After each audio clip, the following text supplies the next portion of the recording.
L'écran s'allume. Sur la droite, un bloc de code se génère tout seul, propre. À gauche, un développeur relie, ajuste une variable, reformule un prompt. En 2025, près de 40% des tâches de codage sont assistées par l'IA, d'après Hello Work. GitHub, Copilot, ChatGPT ou Replit Ghostwriter ne sont plus des gadgets, ils font partie du poste. Mais une question flotte, presque philosophique, quand l'IA code avec toi, ou à ta place. Que reste-t-il de ton métier ? Je suis Victorien AM, coach carrière et fondateur de Profile First. Bienvenue sur le podcast Métier décodé. Aujourd'hui, on va parler du métier de développeur à l'ère de l'IA. Un métier en mutation, à la croisée du code, de la cognition, de la création. Stratégique, parce que le logiciel devient un système vivant. Pratique, parce que chaque jour, il faut livrer, corriger, optimiser. Cognitif, parce qu'on apprend désormais à penser avec la machine. Les nouvelles fiches de poste ne parlent plus seulement de Python, React ou Node. Elles mentionnent des compétences comme AI Integration, Prompt Engineering ou Code Review Assisted by AI. Concrètement, le développeur d'aujourd'hui organise, il ne fait pas que coder, il supervise le code produit par l'IA, vérifie sa cohérence métier, documente ses choix. Imaginez, une IA propose un algorithme de tri, mais c'est vous qui voyez qu'il ne respecte pas la logique métier du produit. Vous corrigez, commentez, reformulez le prompt pour éviter la même erreur demain. C'est ça, la nouvelle expertise. Pour valoriser cette hybridation, vous pouvez notamment utiliser Profile First, le module CV Minute. Vous importez votre CV, vous collez l'offre d'emploi et l'IA analyse l'adéquation réelle entre vos compétences et les attentes du poste. Le lien est dans la description ou en commentaire. N'hésitez pas à vous y rendre si vous souhaitez l'utiliser. Concernant le sujet des entretiens d'embauche, le recruteur regarde un écran. Vous êtes en entretien d'embauche. Concrètement, comment vous travaillez avec l'IA ? Ce n'est plus une question technique. Maintenant, c'est devenu une question de posture.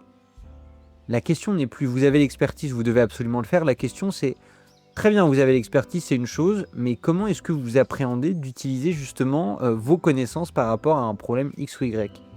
Donc on ne cherche plus celui qui sait tout coder, on cherche celui qui va savoir prendre du recul, avoir une vision plus transverse, tout en étant très technique, et surtout savoir optimiser ses choix, ses réflexions et ses démarches avec l'IA. Celui qui comprend la logique du modèle, qui sait évaluer un output, détecter un biais, reformuler une consigne. Erreur typique, j'utilise l'IA pour aller plus vite, évidemment.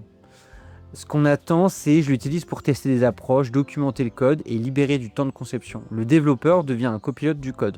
Il guide, audite, explique. Et cette posture s'apprend. Évidemment, d'où l'intérêt de savoir la partager en entretien. Si on va maintenant sur le sujet du salaire et de l'évolution, au global, entre 38 et 55 pour un full stack junior, d'après la PEC en 2025. Mais les profils à l'aise avec l'IA gagnent en moyenne 10% de plus. Pourquoi ? Parce qu'ils savent superviser le code généré, réduire les bugs et accélérer les livraisons. Les nouvelles fonctions émergent. IA Integrator, celui qui relie les modèles au cœur du produit, Prompt Developer, expert du dialogue machine, System Supervisor, garant de la cohérence et de la qualité logicielle.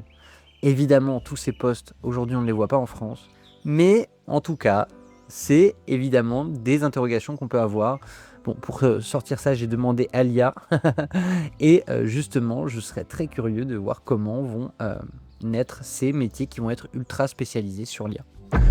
Donc dans 5 ans, peut-être qu'on parlera moins de dev front ou back et peut-être qu'on parlera un peu plus d'architectes du code augmenté, des créateurs de systèmes intelligents conscients des limites et surtout des biais des outils.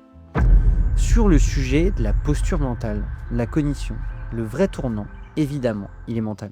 La compétence clé s'appelle la métacognition. Savoir ce que tu sais et ce que la machine sait mieux que toi. Un bon développeur ne se définit plus par la quantité de lignes écrites, mais par ce que j'appellerais sa lucidité cognitive. Quelle prise de recul il est capable d'avoir, comment il est capable de penser sa pensée sur sa façon de faire. Oui, ça fait un peu abstrait, mais c'est presque comme si on dézoomait 2 ou 3 fois de suite finalement sur la situation qu'on est en train de vivre.